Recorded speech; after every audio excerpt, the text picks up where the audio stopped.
जिस ज़माने में है उस ज़माने में हमने भी पैदा होने का जुर्म कर ही दिया है। मैं सभी का बहुत शुक्रिया अदा करना चाहता हूँ, तमाम मेहमानों का जो यहाँ पे तशरीफ़ लाए हैं। सबसे पहले तो जावेद अख्तर साहब का, शबाना जी, सभी का, अंदलीब साहब, अपने राजकमल प्रकाशन के अशोक महेश्वरी साहब, शैलेंद्र साहब, सब जिनका नाम मैं नहीं ले पा रहा हूँ, कमलजीत साहब जिनका नाम मैं नहीं ले पा रहा हूँ, उनसे मैं ज़्यादा मोहब्बत करता हूँ।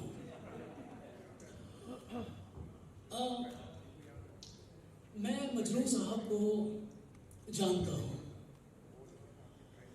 मैंने मजरू साहब की किताबें पढ़ी हैं, मैंने मजरू साहब के गीत सुने हैं, मैंने मजरू साहब का मुशायरा पढ़ा है, मुशायरा सुना है।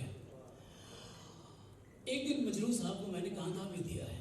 मैं जानता हूँ मजरू साहब को, और जानता हूँ जब भी ये कह सकता हूँ कि जो मजरू को नहीं जानते वो हमारी इंडियन फिल्म इंडस्ट्री को भी नहीं जानते।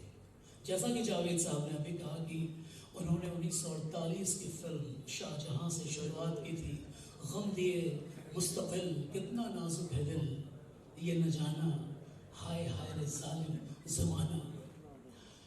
मजरू साहब को अदब ने, बल्कि कहें कि मजरू साहब अदब के फेर में आ गए थे और शायरी से उनकी आशनाई हो गई थी।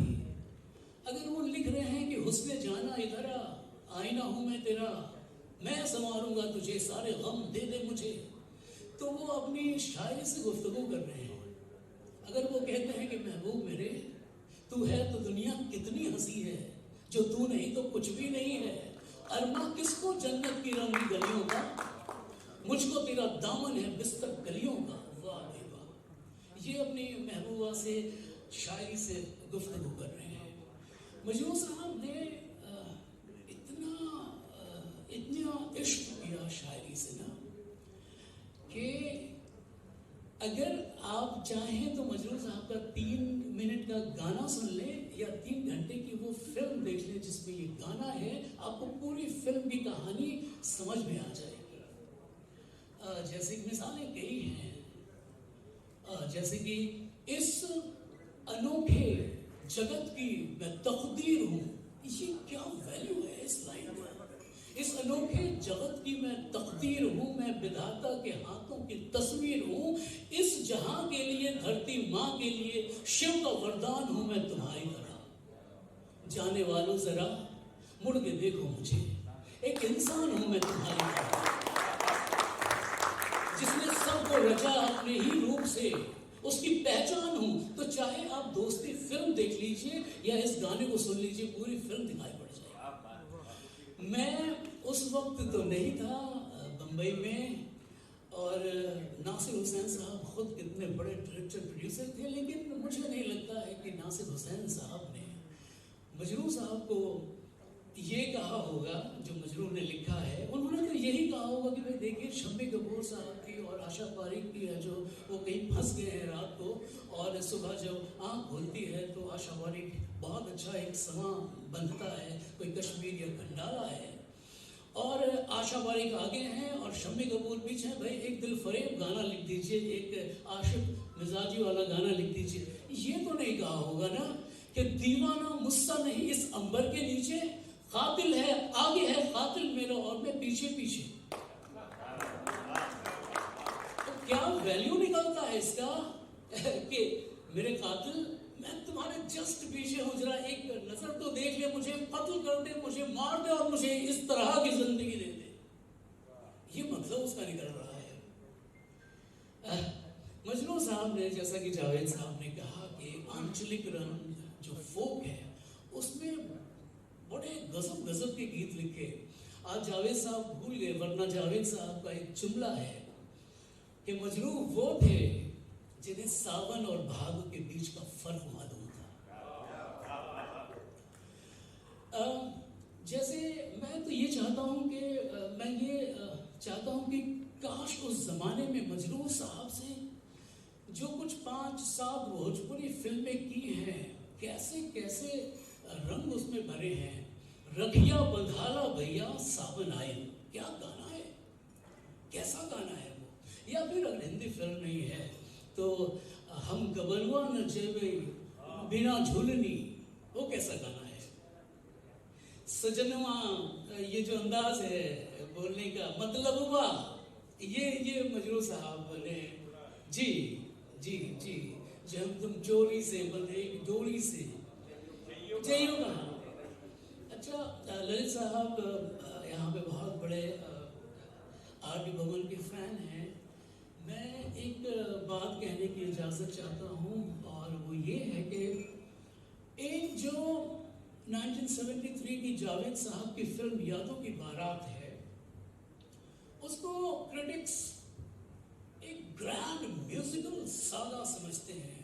मैं तो खैर उसको लिरिकल भी सागा समझता हूँ। उसमें अभी देखिए, इस फंक्शन में राजेश रोशन साहब आने वाले थे, जो किसी वजह से नहीं आए। उनका जुमला है कि मजनू साहब संगीतकारों को हरा देते थे। तो और वो दावे के साथ ही बात कह रहे हैं कि न सिर्फ मेरे साथ बल्कि रोशन साहब के साथ में मैंने कई दफा ये देखा है। अब अगर मैं सोचता हूँ इस बात को, और 1973 की फिल्म यादों की बारात की बात करता हूँ, जिसमें वो गाना है कि तो वो जो टुकड़ा है, हम मिल गए दा दा दा दा दा दा दा दा जुजु जुजु ला ला ला ला। अब एक जुजु जुजु जो है उसको छोड़ा जा सकता था, बहुत अच्छा लग रहा है जुजु जुजु, वेस्टर्न है। लेकिन यही मजरू साहब की का चैलेंज था। उन्होंने इसको कहा कि ठहरिए, मैं मीर तकी मीर की जुबान का इस्तेमाल करता हूँ। जुजु जुजु, कबू कबू, कबू कबू यानी कभी कभी। ये तो ऐसा लगता है ना कि म्यूजिक का और लिरिक्स का एक ऐसा वक्त है जैसे जहाँ पे सबसे सुंदर जी।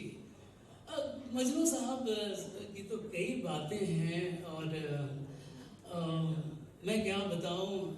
देखिए, जैसा कि ललित साहब के हिस्से वो गीत आया, आप बहुत खुशकिस्मत हुए ललित साहब। आज मैं ऊपर आसमान नीचे, बहुत खुशकिस्मत हैं आप, क्योंकि वो जो अल्ट्रा मॉडर्न सॉन्ग है वो। लेकिन अगर हम जरा पीछे जाएं, बड़े मियाँ दीवाने, ऐसे ना बनो, रेशम पहनो कपास क्यों, सीधा साधा लिबास क्यों, रेशम पहनो कपास क्यों, फन ये जादूगरी का है, अरमा तुझको परी का है।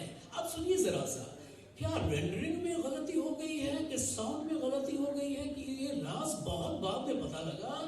तो कबला मारो मंत्र डैंडी बनकर, डैंडी DANDY, डैंडी का मतलब होता है अल्ट्रा मॉडर्न।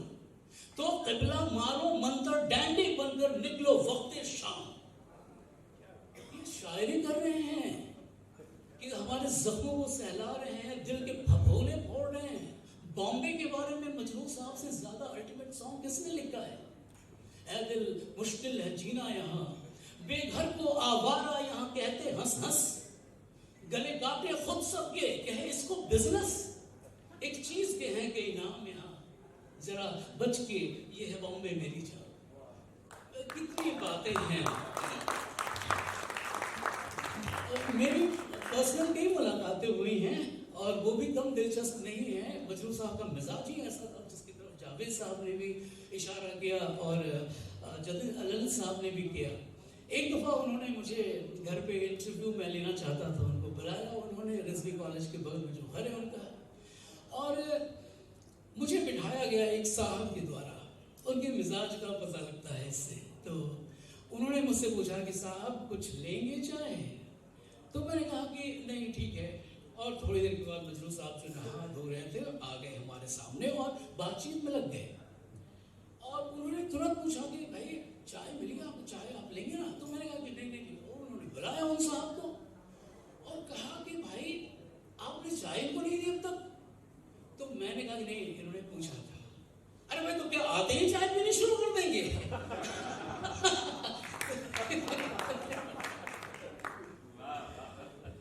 अब मैं ये कहना चाह रहा हूँ कि अच्छा, मैं मजरू साहब से पूछा कि आरती फिल्म का जो गाना है कि नहीं, बनी हुई खाक से नहीं, वो जो गाना है कि दूर तक जाऊंगी मैं तुझको मनाने के लिए, मैंने भी सोच लिया तुमको मनाने के लिए, दूर तक जाऊंगी मैं साथ निभाने के लिए। तो उसका जो मुखड़ा है उसके बारे में जब मैंने बात की कि क्या ये किसी बड़े शायर का मुखड़ा है, तो उन्होंने कहा कि एक मैंने लिया है तो एक साहिब ने लिया है, अब क्या मिसाल दूं मैं तुम्हारे शबाब की। तो उन्होंने बताया कि एक साहिब ने लिया है, हमने लिया। तो इस तरह की पर्सनल बातें भी खूब हैं। मजरू साहब ने मुझे तो लगता है कि सारी बातें अपनी ही की और सारी बातें जो है उन्होंने शायरी के इश्क में कही। कैसे कैसे टुकड़े होते थे उनके, ललित साहब ज़्यादा जानते हैं। कैसे जिस गली के तुम उस गली के हम, ये अंदाज बम्बई का नहीं है, ये सुल्तानपुर का अंदाज है। जैसे कुश्ती हो रही है या हम आपसे डरेंगे नहीं साहब, जिस गली के तुम उस गली के हम। हाँ, कैसे एक हम किसी से कम नहीं में एक छोटा सा टुकड़ा है, जख्म खाए हैं क्या मतलब है उसका।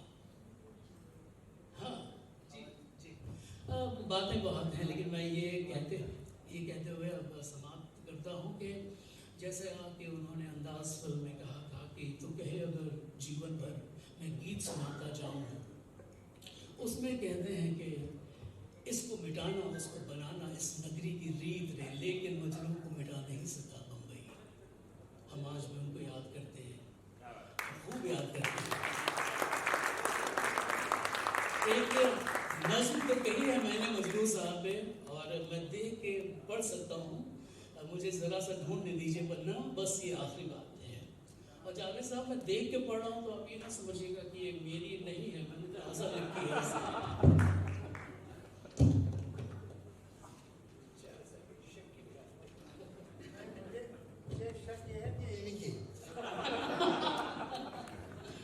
बस एक नज़्म जो कल रात को लिखी है मजरू साहब के जन्मदिन पे। हम लोग कितने खुशकिस्मत हैं कि हम मजरू साहब की 102वीं जन्मदिन सालगिरह मना रहे हैं जी।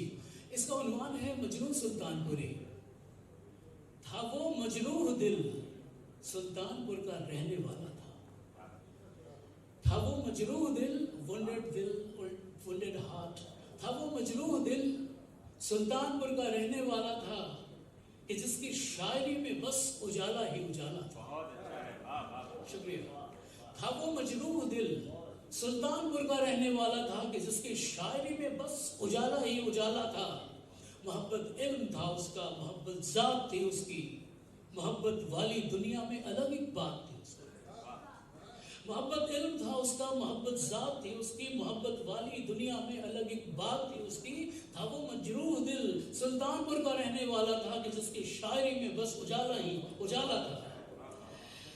उसी के नाम का सिक्का, उसी के नाम का सिक्का कभी दुनिया में चलता था, उसी के नाम का सिक्का कभी दुनिया में चलता था, उसी का नाम लेके दिन निकलता था। इस शेर में मैं दाग चाहूंगा, गरीबों की बड़ी थी कद्र उसके गीत गजलों में। गरीबों की बड़ी थी कद्र उसके गीत गजलों में, नहीं थी कैद उसकी शायरी हाकिम के महलों में। गरीबों की बड़ी थी कद्र उसके गीत गजलों में, नहीं थी कैद उसकी शायरी हाकिम के महलों में। महकते हैं उसी के गीत गुलशन की हवाओं में, वो सच कहता था पाओगे मुझे तुम सब वफाओं में। बहुत हम याद कर करके तुम्हें मजरूह रातों में, बहुत हम याद कर करके तुम्हें मजरूह रातों में, लिए फिरते हैं अक्सर हाथ तेरा अपने हाथों में।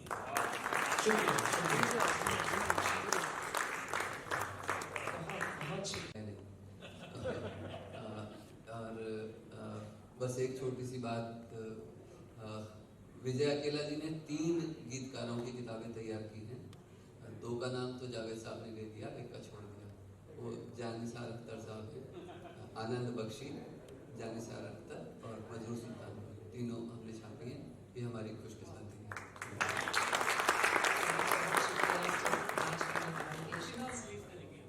जी विजय जी, मैं चाहूँगी कि प्लीज़ हम चेयर्स और टेबल यहाँ से लेना चाहेंगे, हमें खूबसूरत से फोटो ऑप्स चाहिए। जैसे भी स्पेस हो, we'll space it out because ये बहुत इम्पोर्टेंट पल है हम सब के लिए। प्लीज़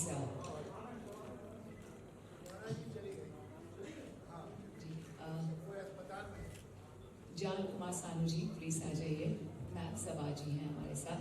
सो बिल्कुल can we have the countdown of 5? Sir आप बिल्कुल आगे आ जाइए, थोड़ा सा आप पीछे हैं। फ्रेंड्स फ्रॉम द मीडिया, ठीक है सर प्लीज आप नहीं दिख रहे हैं सर, थोड़ा सा अगर 1 मिनट अगर हम रुक सके तो please. Can I have my lovely crew for the chairs please? Share जरूर हटा दीजिए प्लीज। अरे वो क्या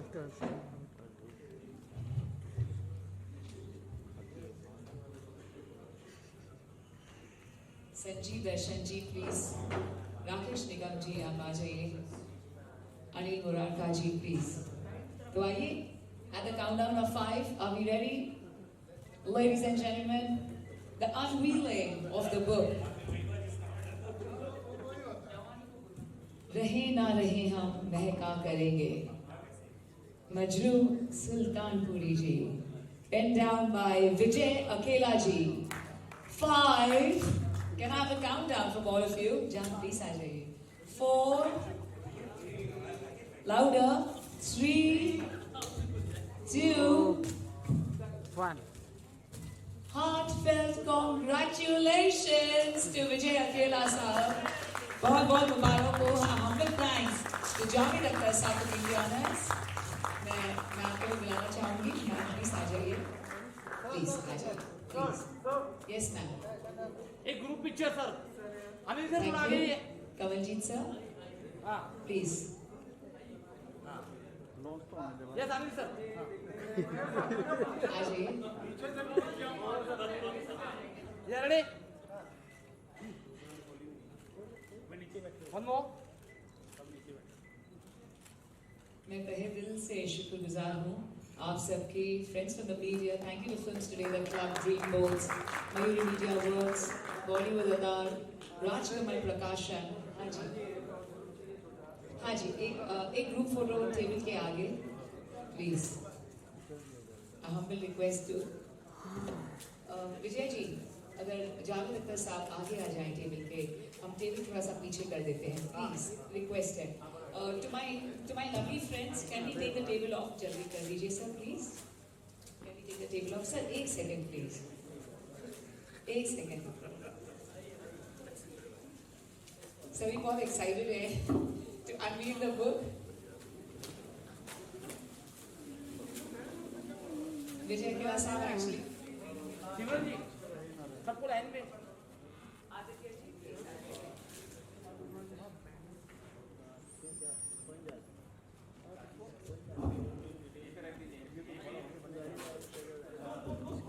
मधुश्री मैम प्लीज आप भी आ जाइए।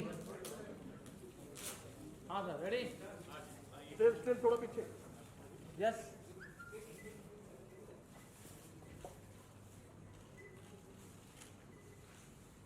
जान प्लीज, कैन वी इनवाइट जान कुमार सानू प्लीज आ जाइए sir.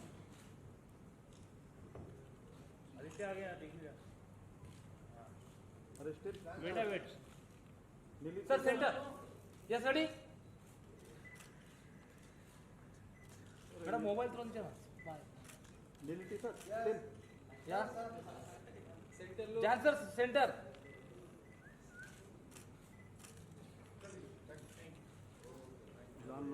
And now, Javed Akhtar साहब प्लीज, अगर आप इजाजत दें 2 क्वेश्चंस हम सिर्फ ले सकते हैं।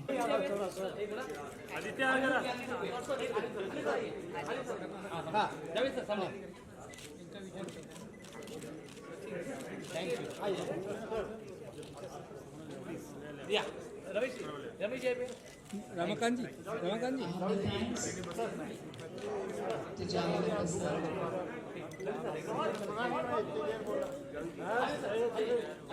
उसके बाद चलो पीछे सर एक मिनट सर विजय के लिए सर प्लीज सर इसके बारे में बताइए सर, एक मिनट सर बताइए सर। डॉन ने काम दबा मैं पढ़ लूं।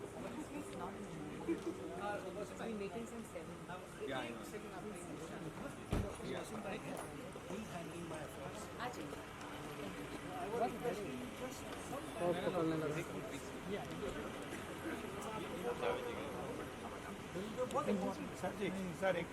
जावेद भाई सब फोटो चाह रहे हैं प्लीज, एक फोटो चाह रहे हैं, फोटो सिर्फ आपके साथ, तो वो सिर्फ आपसे मुलाकात के लिए आए। थैंक यू सर, बहुत बहुत मेहरबानी।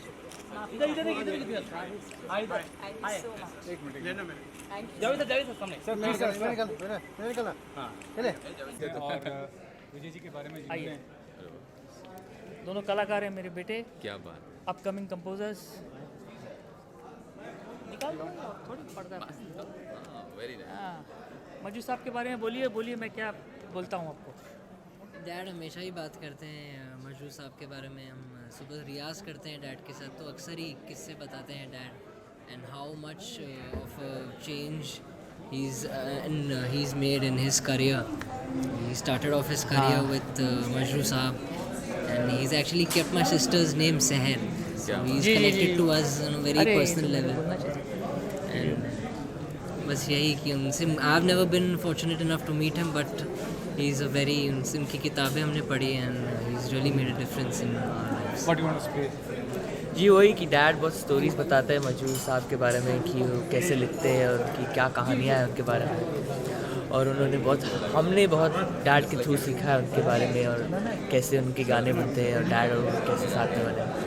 तो it's been very nice to be here and to know everything about this.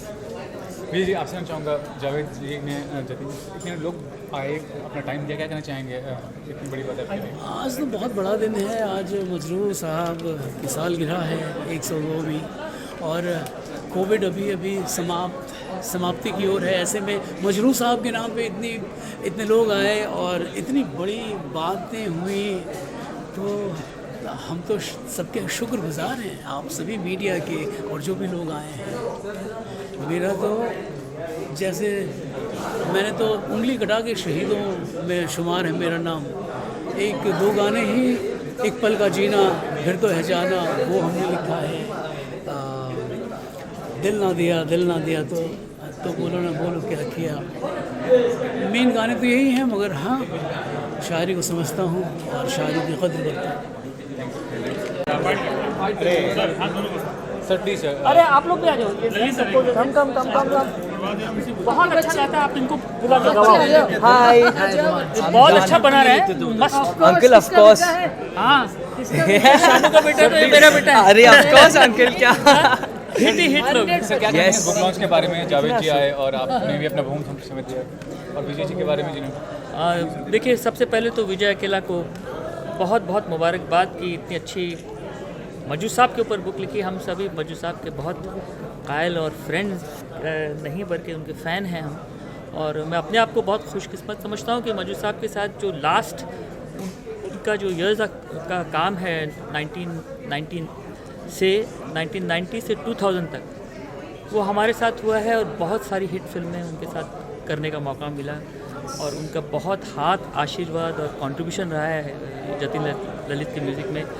जो जीता वही सिकंदर, यारा दिलदारा, खामोशी, कभी खुशी कभी हाँ कभी ना, बहुत सारी पिक्चर उनके साथ करने का मौका मिला, और सबसे ज़्यादा सक्सेसफुल म्यूज़िक उनके साथ रहा हमारा। तो मैं अपने आप को बहुत लकी समझता हूँ कि ऐसे महान राइटर के साथ इतना लंबा 10 साल का दौर गुजारने का, उनके साथ बहुत बैठने का, घंटों दिनों और रहने का, उनके साथ सीखने का मौका सबसे ज़्यादा मुझे मिला है, मुझे लगता है। और मैं इस चीज़ से बहुत खुश हूँ कि एक ऐसे महान आदमी के साथ सीखने का मौका मिला जो कि अब दुनिया सिर्फ महसूस कर सकती है। आप बताइए क्या कहना चाहेंगे आपका वहाँ, but I'm fortunate that I got to witness this event because I mean Lalit uncle, Javed uncle, they were discussing a legend. They themselves are legends, and I mean they've all worked with my father. तो मेरे लिए बहुत in fact मेरे career का जो first song जो मुझे break मिला था, that was written by Majrooh Sultanpuri sir. That was my dad's song का रीमेक, दिल मेरा चुराया क्यों का रीमेक किया था. तो I mean I think everyone is a fan of Majru sir, and to hear living legends like Lalit uncle, Javed uncle, and you know Shailendra uncle was also there to speak about him. मेरे लिए बहुत किस्मत की बात है, तो I'm very glad. Ma'am, something you want to say? देखिए हम बचपन से मतलब फ्रॉम यंग डेज बहुत अच्छे गाने सुने। आज वो सब गाना दोबारा जब सुना तब ऐसा लगा कि it was written by him. तो yes I am a great fan of him and very lucky, बहुत लकी हूँ कि आज इधर आने का मौका मिला, उनके बारे में इतना डिस्कस करने का, सुनने का मौका मिला। Thank you so much. Please do remember to hashtag us and feel free to have your photo ops on the stage at the back. के बारे में और विजय किला जी ने जिन्होंने ये किताब लिखी है, मैं क्या कहूँ भाई, जावेद साहब ने इतना कुछ कहा, विजय जी इतना कुछ कहा, ललित जी ने इतना खूबसूरत उनके किस्से सुनाए, बहुत अच्छा लगा, बहुत अच्छा प्रोग्राम। अब बस किताब पढ़ेंगे तो बताएंगे आप। फिर मजरूह सुल्तानपुरी एक बहुत ही नामी शायर और नामी लिरिक्स है, क्या कहना चाहेंगे उनके गाने के बारे में, खासकर आप कितने पसंद करते थे उनके गाने? तो मैं देखिए जावेद साहब से तो बात आपने सुनी कि एक शायर की हैसियत से और गीतकार की हैसियत से, दोनों की हैसियत से, दोनों मुकाम जो जो थे, वो उनकी पर्सनैलिटी के दो फेजेस थे, उस दोनों में टॉप पे थे। ये बड़ा एक ज़रूरी है, क्योंकि कुछ लोग सिर्फ गीतकार अच्छे होते हैं, शायर नहीं, तो और कुछ शायर अच्छे होते हैं और गीतकार नहीं, तो इनमें दोनों क्वालिटीज़ थी। बुक लॉन्च इवेंट के बारे में, मजरूह सुल्तानपुरी के बारे में और विजय अकेला ने जिन्होंने किताब लिखी है। देखिए सबसे पहले तो मैं विजय अकेला जी को बहुत बहुत हार्दिक शुभकामनाएं दूंगा कि वो इतना अच्छा कार्य करते रहे हैं, और एक तो वो खुद इतने अच्छे गीतकार हैं, और जो उन्होंने मजरूह सुल्तानपुरी साहब के बारे में जो लिखा है तो बहुत, अभी तो मैं बुक पढ़ूंगा तो उसके बारे में बाद में टिप्पणी करूंगा, लेकिन उनको मैं बहुत शुभकामनाएं देता हूं। और मजरूह सुल्तानपुरी जी के बारे में मैं कुछ नहीं कह सकता हूं, कि उनके बारे में कहना मतलब बोलते नहीं कि सूरज को दिया दिखाने के बराबर होगा, तो मैं बहुत छोटा हूं अभी उनके बारे में बोलने के लिए, लेकिन विजय अकेला जी को बहुत बहुत हार्दिक शुभकामनाएं। जानना चाहूँगा, बहुत अच्छा प्लेटफॉर्म मिला परफॉर्म करने का और गाना भी काफ़ी चुना, क्या वजह रही थी ये गाना चुनने की, खास वजह क्या रही थी बेसिकली? इस पे ये बुक लिखी है। मैं सबसे पहले धन्यवाद बोलना चाहूँगी विजय अकेला जी को कि इतने बड़े प्लेटफॉर्म में और मुझे उन्होंने इनवाइट किया, और इसमें मुझे सौभाग्य प्राप्त हुआ। तो एक छोटी सा शायरी बोलूँगी। बोलिए ना। दुनिया करे सवाल तो हम क्या जवाब दूँ, तो मैं क्या जवाब दूँ, तुमको ना हो ख्याल तो मैं क्या जवाब दूँ। ये मजरूह सुल्तानपुरी जी का एक सॉन्ग था जो मुझे बहुत पसंद है, और जो आज जो मैंने परफॉर्म किया वो एक बहुत बड़ा चैलेंज था, क्योंकि बिना म्यूज़िक, सुर, ताल के उसमें सिर्फ गा के, और मुझे उसमें अपनी अदाएँ प्रस्तुत करनी थी, भाव प्रस्तुत करना था, तो ये मेरे लिए बहुत बड़ा चैलेंज था। बट विजय जी ने बोला कि जैसे शायर अपने लहजे में बोलते हैं, बस आपको अपना नृत्य उसमें ही प्रस्तुत करना है, तो वो चैलेंज मैंने एक्सेप्ट किया, और आप लोग ने देखा, मुझे बहुत ये भी पहले भी आपने काम किया म्यूज़िक वीडियोस में, अगर मैं अभी क्या चल रहा है करियर में, क्या करने वाले हैं? मैंने एक म्यूज़िक किया हुआ है, और मन, उस सॉन्ग का नाम है मन, और अब मेरा नया एक सॉन्ग आने वाला है, वो है, बहुत जल्दी देखेंगे आप लोग। 3-4 और वीडियो किए हुए हैं जो आने ही वाले, बहुत जल्दी आने वाले हैं। अरुण बख्शी जी के साथ में एक सॉन्ग हो चुका है मेरा।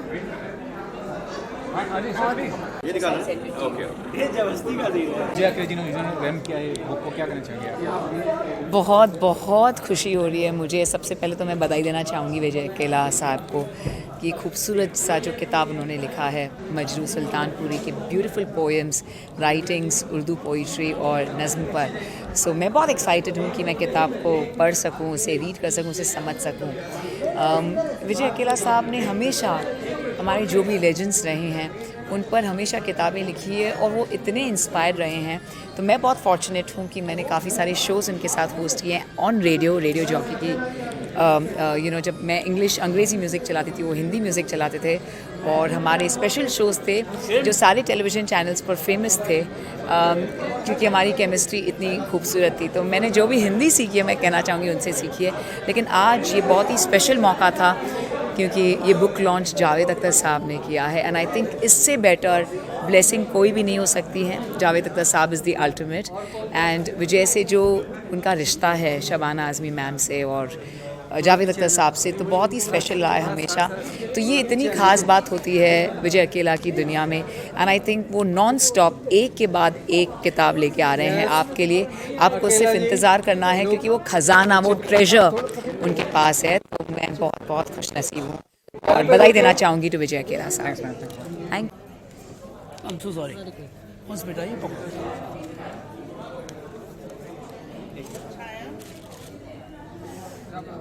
सर, जानना चाहूँगा, बहुत महत्वपूर्ण दिन आपके लिए ये बुक लॉन्च हुआ है मजरूह सुल्तानपुरी पे। आपको क्या प्रेरित किया ये बुक किताब लिखने के लिए, और जावेद जी जैसे हस्तियाँ बहुत समय दिया आपने, क्या कहना चाहेंगे? जावेद अख्तर साहब ऐसे हर मौके पे मेरे बुलाने पे आते हैं, ऐसा होता ही नहीं है। ये तीसरा मौका है। जानिसार अख्तर साहब की जब किताब आई तो जावेद साहब आए, गुलजार साहब आए, शबाना जी ने कंपेयरिंग की, याद है हमें। सब आदित्य साहब के साथी हुआ है आनंद बख्शी के फंक्शन में, उसमें भी जावेद साहब आए। जावेद साहब तो रौनक महफिल हैं, उनके आते ही बात बदल जाती है। और ख़ुद शायर हैं ना, जावेद साहब के अब्बा भी शायर हैं, जावेद साहब के दादाजी भी शायर हैं, सब शायर हैं। तो शायरों की कद्र उनको करनी आती है। बताइए, ये अभी जो कोविड पीरियड समाप्ति की तरफ है, ऐसे में कौन इस तरह है जो आता है, लेकिन जावेद साहब शायरों के नाम पे आए। और मजरूह साहब के तो बहुत चहेते हैं थे वो, और वो ख़ुद उनकी शायरी को बहुत पसंद करते हैं। और मुझे मजरूह साहब की किताब लिखनी ही थी, क्योंकि मैं ख़ुद बेचैन कर देते हैं मजरूह के गीत मुझे, तो लिखनी ही थी। सो लिखी हमने किताब। और जितना ये फंक्शन का जो है अरेंजमेंट, वो सब अपने इंदर साहब, आदित्य साहब के नाम है। आपने जो बहुत कामयाब इवेंट किया, आपने पहले भी किया है सर का, तो क्या कहना चाहिए ये इवेंट करने का जो कामयाबी का क्या राज रहा है सर? किस तरह से? हाँ, ठीक है, ठीक है, ठीक है। ये तो Vijay okay, thank you so much. ये मेरा और विजय जी का तीसरा बुक है जो मैंने लॉन्च करके दिया है। क्या है कि एक आर्टिस्ट दूसरे आर्टिस्ट को अच्छी तरह जानता है, उनके मूड को, उनके ड्रीम्स को क्या है, वो दूसरा आर्टिस्ट ही कर सकता है। सिंस मैं इवेंट मैनेजमेंट का अपनी कंपनी है, तो मेरे को बहुत अच्छा लगता है विजय जी का इवेंट करने के लिए। और उनके जो गेस्ट आते हैं, इतने उम्दा गेस्ट आते हैं, आज समझ लीजिए, आज यूँ समझ लीजिए कि सलीम साहब बस आने ही वाले थे, या कुछ हो गया उनका, वरना और भी लोग आते। आशा जी आने वाली थी, क्या भाई? प्रसन्न जोशी जी, आशुतोष गवारकर जी, काफ़ी सेलिब्रिटीज। सर, आपने अच्छा परफॉर्म किया, क्या कहना चाहेंगे आप इस बुक के बारे में, परफॉर्मेंस के बारे में? हमने अच्छे से कहा था, हम खुश हैं उसके लिए। और क्या? और मजरूह साहब के बारे में कुछ कहना चाहते हैं तो कहिए। मैं अकेला मैं अकेला ही चला था जानी बे मंजिल मगर, मैं अकेला ही चला था जानी बे मंजिल मगर, लोग साथ आते गए और कारवां बनता गया। बताइए, बताइए, एक जमुना बाई का 16 साल का लड़का है जो मजरूह साहब के गीतों को याद करता है। फिर से पढ़िए एक बार। मैं अकेला ही चला था जानी बे मंजिल मगर, मैं अकेला ही चला था जानी बे मंजिल मगर, लोग साथ आते गए और कारवां बनता गया। वाह वाह वाह वाह।